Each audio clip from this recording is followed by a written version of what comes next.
Hello, Assalamu alaikum everybody. Hope you're all safe, sound, and healthy. And I'm back because the crisis that we predicted, remember, that I've been predicting for almost 2 years now, and that I continued to predict recently.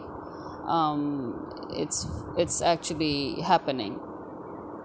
As I've mentioned, that every single time the US interferes with Pakistan, the first thing that they want to do through their treacherous minions is instability.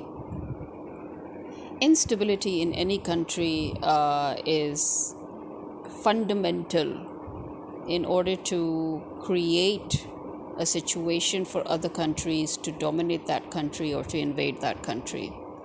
And as I've talked about the fake revolutions that America has been responsible for in many countries,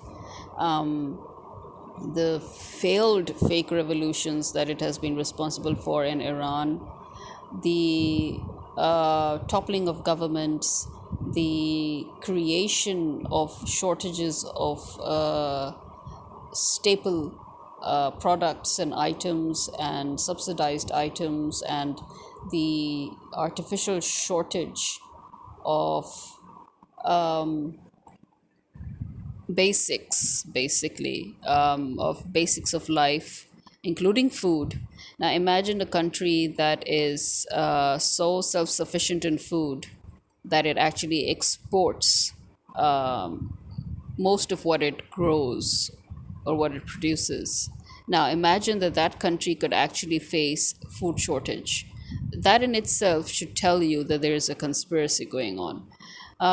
Number two, the fact that a country that has petroleum worth of over 100 years minimum, and that is not even exploited because the company that was supposed to exploit the petroleum reserves in Pakistan, the tender was forced to be given to an American company, which in turn basically closed all the outlets, all the wells, on the specific orders of the American government, so that Pakistan should never be self sufficient in oil.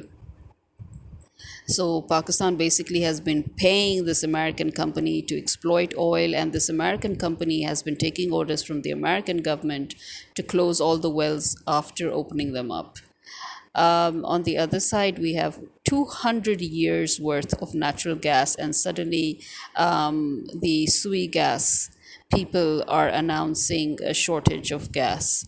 So these things themselves are already enough to lead you to a prediction of terrorism and crime and criminal incidents, because that is next in line always. So the first half was taken care of by the illegal government of the Shabazz Sharif, and who basically took all the money from IMF and gave billions, you understand, billions of rupees bribe to all the ministers before leaving.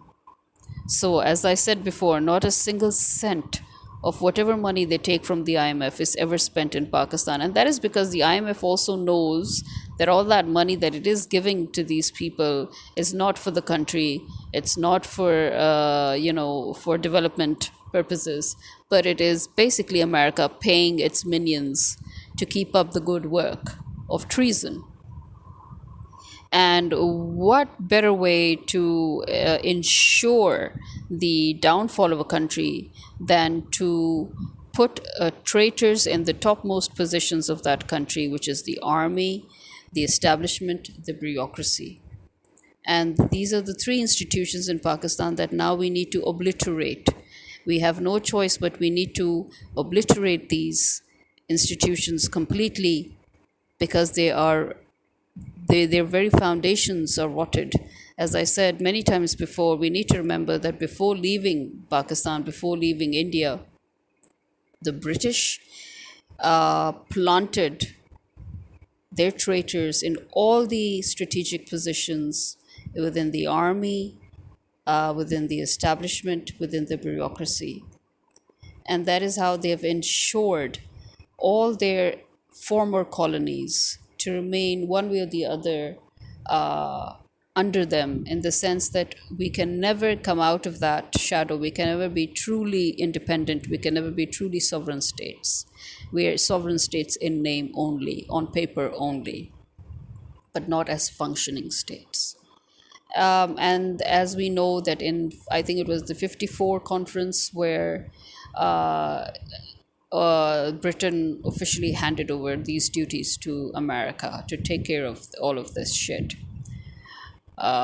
So America is obviously dutifully doing its job, because again, I would remind you people, please stop living under the illusion that America is the richest, the greatest, the most independent country, the leader of the free world. America is anything but free.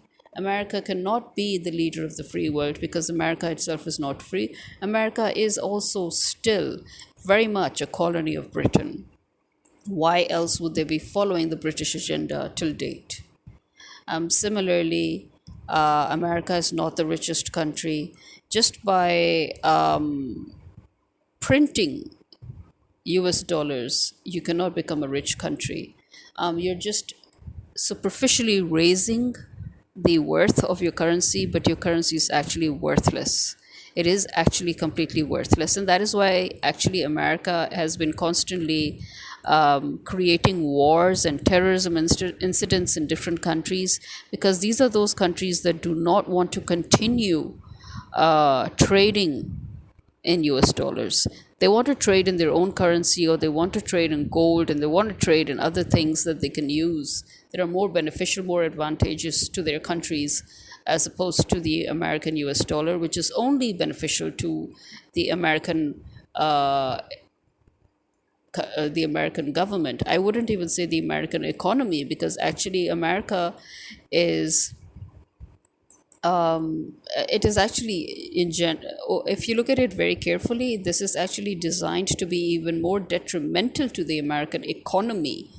And so all these crises, these economic crises that we have seen every now and then erupting within America, is because of this very reason, that the dollar itself has no value. They keep printing all their paper money, and they just flood the streets with it all over the world, and then they say, look, our dollars, but yeah, it's not helping anybody within America either.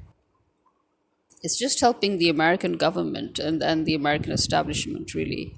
So at the end of the day, as I said, back to the pavilion, the crisis that, step by step, that they move forward with, as I predicted, they're now going full frontal on it. For example, if you remember, I've also been constantly talking about how LESCO has been, and the LESCO is, the Lahore Electric Supply Company, K Electric is Karachi Electric Supply Company. They all come under PEPCO, which is Pakistan Electric Production and Supply Company, which is basically WAPDA, which was the original name, which was Water and Power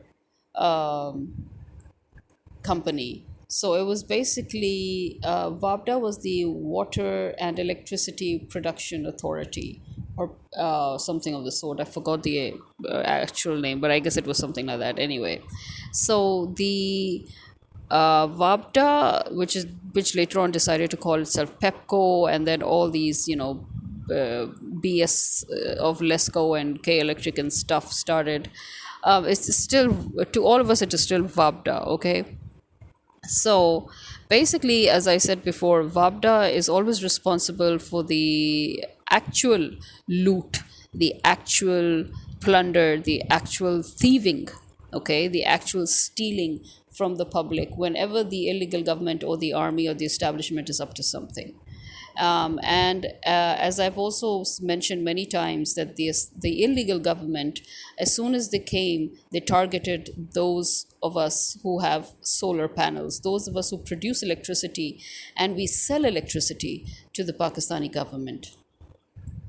And well, obviously, I was right, because now they have specifically decided to, with this caretaker, with this illegal caretaker government now, we've got this illegal caretaker Prime Minister Kakar, who is obviously a man of the establishment because he has always worked with the establishment. He was very obviously the establishment's man, and he worked on alleged terrorism incidents with the establishment and with the army. And what does that tell you? That means he was deeply involved in all these false flag operations that they called terrorist incidents.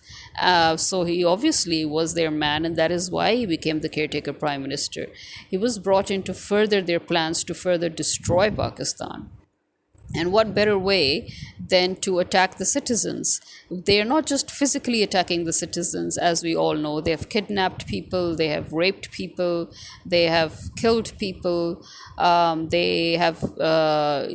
can see the hidden hand of America behind the whole process, because never in the history of Pakistan has this pattern ever occurred of kidnapping minors and raping and or sexually assaulting females. Never has this pattern ever occurred. This is a very, very Israeli pattern, as you see, and a very American pattern. So we all can see the hidden, which is no longer hidden, hand of America.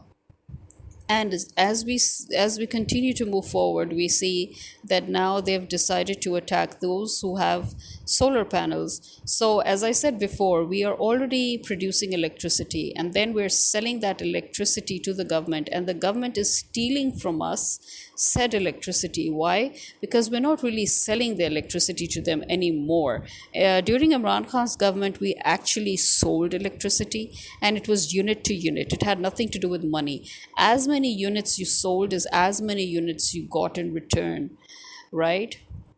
We were trading units of electricity. But since Shabazz Sharif came, the first thing that he did within the first 48 hours was, apart from emptying the treasury so that he could travel with his friends and family, was to immediately convert the selling rate into rupees. So now we had to sell them electricity, and then we had to whatever they needed to pay us in return, they would deduct according to Pakistani rupee of the state owned or the IPP electricity. And that is how they would calculate and give us back whatever it is that they owed us, which was basically nothing, because even when they did owe us, they started stealing so much of our money, in the sense that they billed us. So basically, it's like you're dealing with loan sharks, except you're not the one in debt. It's weird how it's a reverse situation where the person who's in debt is acting like the loan shark. So actually, the government is indebted to those of us who own solar systems at home. But the government is at a gunpoint, forcing us not just to waive off the original price or rate for the electricity sold, but it is also making us pay to them in the form of bills. So we're basically paying the government for selling them our own electricity. Imagine that. The government is making us pay them for selling them electricity. And now they want to go two steps further. Now, the latest news is that Kakar, the illegal caretaker prime minister, is trying to create this sort of a law. He's trying to pass this bill through, where he wants that already he is, already, as I said, we are being charged lower rates in the buying selling. So for example, it's more like 25 rupees per unit at the rate of which we're selling to them, and they are making us buy their electricity at the rate of 62 rupees, I think, right? So now they want that they should lower our rate even more and make it to 9 rupees, for example. I mean, this is just to give you an idea. So they want us they want to lower the buying rate to 9 rupees per unit of solar electricity sold out to them, and in return they want to increase their own IPP's electricity up to maybe 92 rupees per unit, and that is the rate at which they want to deal with us. So you can imagine what's going to happen. They're basically forcing us, as I said, is the same thing as I said before. They're basically forcing us to buy electricity from them that we don't need. We're selling them electricity. Why? Because we're already producing excess amount of electricity. If anything, we're doing a great favor to the government. If anything, the production of electricity in Pakistan should be, as always, more than is actually used. What is the government doing with all that electricity that is buying from us?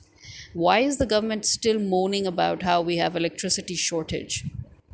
Even when we did not have these fake rental plants, which was thanks to Benazir, who first introduced this corrupt procedure where she introduced to us this rental power plant, which produced nothing.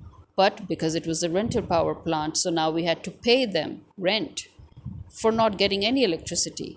And so Nawaz Sharif decided that this was such a lucrative project, he decided to bring in two more rental power plants. And then Zardari, when he came as the president, he again also brought two more power rental plants and rental power plants. And one needs to ask them, where are all these plants? What are they doing not producing electricity, and why are we paying them? You understand that, right? So basically, they want us to pay for electricity that we are not using because we're using our own electricity. We're selling them excess electricity. What are they doing wasting those billions of megawatts worth of electricity? What are they doing with that? Because if you look at the number of solar panels, the number of homes that have solar panels in them, so in other words, the number of people who are producing electricity, then you can imagine the amount of electricity that is going to the government in excess. And then think of how the government still wants us to buy electricity from them. So they're stealing electricity from us because they're not paying us our due rate, and they are making us pay them as well. And now they want to lower the rates even more so that it's literally stealing. Literally, it's going to be a steal, where they're going to basically coerce us to give them all the electricity for free, and at the same time force us to pay for usage of government electricity, which isn't even government electricity. Why again? Because it's basically probably our electricity brought back to us. Because look at it this way. Nawaz Sharif used to sell potatoes and then import those same potatoes for double the rate. Shahbaz Sharif just exported all the sugar and then imported that same sugar for double rate. That's what they're going to do with us, with the electricity thing. So here is another way they're trying to paralyze the people, which is why I kept on and on saying that if we do not paralyze them, they will end up paralyzing us.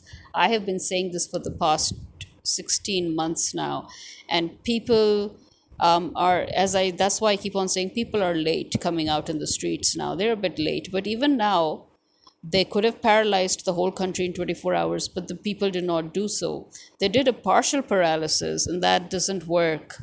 They should do a complete shutdown, like Kashmir has done, like Gilgit Baltistan, they have done. Because see, now the army has gone towards the next step, which is again something that I've been talking about for a very long time.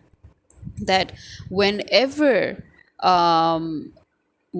you have fifth columnists in your midst, one of the first signs that you see is alleged terrorist activities in the most peaceful places of the country.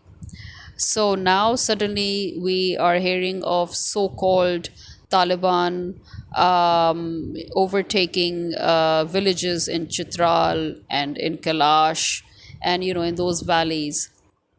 And it makes you think about the Sawat incident, where Sawat, which was actually never ever even they never even saw a Taliban in their life, and suddenly Taliban came during the specific army operation in which America had forced Pakistan to fight with it on the war on terrorism. So the minute Pakistan decides to work with America on war on terrorism, suddenly Swat has Taliban, and suddenly northern areas of Pakistan have Taliban. Yeah, right.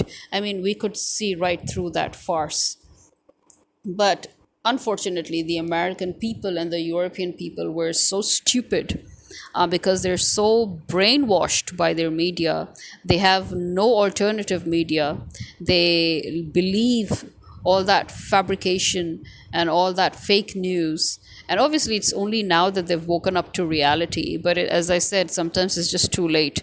The American citizens are very slowly waking up to reality. The European citizens are still, I would say, still the American and European citizens are, it's about 50-50. 50% of the population has woken up to reality. The other 50 is still steeped in their stupidity, which you can't really blame them for, because as I said, they've always been brainwashed by their mainstream media, and they've never seen or even taken notice of any alternative media. They've never even I think they don't even know that there is an alternative media that exists. So because of that, Pakistan suffered huge loss, as we know, because suddenly TTP arose, and suddenly, so these are Taliban. I mean, Taliban in Pakistan do not exist. Okay, let's just repeat ourselves all over again. Taliban in Pakistan do not exist. The Taliban are basically Afghans, and they're in Afghanistan, and they are also basically under the CIA, which now is obviously exposed. But now they're trying to change the narrative by saying that the new Taliban of Afghanistan are under the CIA. Yeah, no, the whole concept of Taliban was created by the CIA and by Pakistan army, again working with the CIA, which is why I keep on reminding you people that Pakistan army in the most strategic positions, whenever a fifth columnist assigned by America comes into power in Pakistan, the first thing they do is to appoint a chief of army staff who is under them. And so automatically, that chief of army staff is the American puppet, the minion who will do all the dirty deeds for America, who will make it possible for the politicians to do all the dirty deeds for America. So I hope you're understanding it better now. So basically, our army created these Taliban members in Pakistan so that they could create terrorist incidents, and they literally worked with and allowed the Indian terrorists, which is raw basically, because India has always been very active in terrorist activities in Pakistan, and in other countries in Asia. Mind you, Pakistan is not the only victim of Indian terrorism through its raw. But the thing is that Pakistan doesn't make so much noise about it because it was always been very easy to foil the raw agents who ever come into Pakistan. They're very, very easily foiled. It really makes you wonder. I mean, seriously, what is their caliber? But anyway, but raw, Mossad, and CIA, they actually have been working as a joint task force, very, very diligently on promoting terrorism in Pakistan. And their main areas, now listen to this, their main areas have always been KPK. Their main areas have been KPK, Peshawar side, then up to the northern areas, like they went all the way up to Waziristan, Swat, and this time now they're touching Kailash and Chitral. And this can give you a very good idea. If you look at the map, look at Pakistan's map, it can give you a very good idea of how they keep on touching the same areas or their surrounding areas over and over again. Why? Because these are areas that are near borders. So in other words, what do they tell you? It tells you that these are areas that can be accessed by these countries through Afghanistan, through Russia, through India, right? So you can actually access these places are nearer to the borders, which means easy access. That is one thing you need to understand. So that is why you would always have, very conveniently, you would always have terrorist attacks in these areas of Pakistan. And these, who's behind it? Our own army, our own establishment, traitors working with foreign entities to create terrorist incidents so that they can take over control. From chaos comes order. This is the American pattern, again, you can see, because the British and the Americans, they have, especially the Americans, their whole pattern is create chaos so that from therein you can form an order. And that is what they're doing in Pakistan. That is what they have been doing for a very long time. Notice the convenient timings of these incidents. Always, always at very convenient timings, you will have terrorist incidents. And it's not just in Pakistan, mind you. In America, the 9/11 farce, just so that your then president, could pass the bill on surveillance, which was actually something that the whole Senate was against. And senators actually warned people in the media that there will be a huge incident just to enable this bill to be passed. And that huge incident was 9/11. But again, the people were so stupid. Actually, then I cannot blame the people, because actually, surprisingly, about I think 65% of the American population knew or admitted or said that they felt that this was a false flag operation, and about 40 something felt that it was real. So, yeah, I guess the Americans had begun to sort of wake up a bit. They had realized that their government was no saint. But I mean, again, this is in Europe, in Germany, and in other countries, those very sudden terrorist activities, those very convenient bombings that could never have happened, they were again, done by America and its allies to ensure that the pro-Palestinian shift occurs towards pro-Israel, and and also to force them into this war against against terrorism charade. So that is basically what is going to happen now. So basically, in Kashmir and in Gilgit-Baltistan and in all over the other parts of the country, people are burning down their bills, refusing to pay them because these bills are illegal. The amount is wrong. Everything is wrong. They're stealing from us. And number two, as always, they themselves are the ones not paying the bills. They themselves are the ones stealing electricity. The elites, the bureaucrats, the members of the VABDA, the employees of VABDA, the government employees in government institutions, they are all actually stealing electricity. They're basically using free electricity, and they want to get that money out of us in the form of hidden illegal taxes. Plus, they want to steal our electricity that we produce and already are selling to them for almost for free. Now, they want to continue attacking different very, very strategic areas, very obvious areas of Pakistan, so that they can create this terrorism, hullabaloo, and then, the army will, hey, presto, the army has come and saved the day once again, killed so many Talibans and killed, yeah, all those Talibans that you're killing are those really poor people who are ready to commit suicide for you people just for a few dollars. You're paying them, you're hiring them, and you're promising to take care of their families after they die. You're promising to give them loads of money. If they've survived, even, you would take care of them. If they don't survive, you'll take care of their families.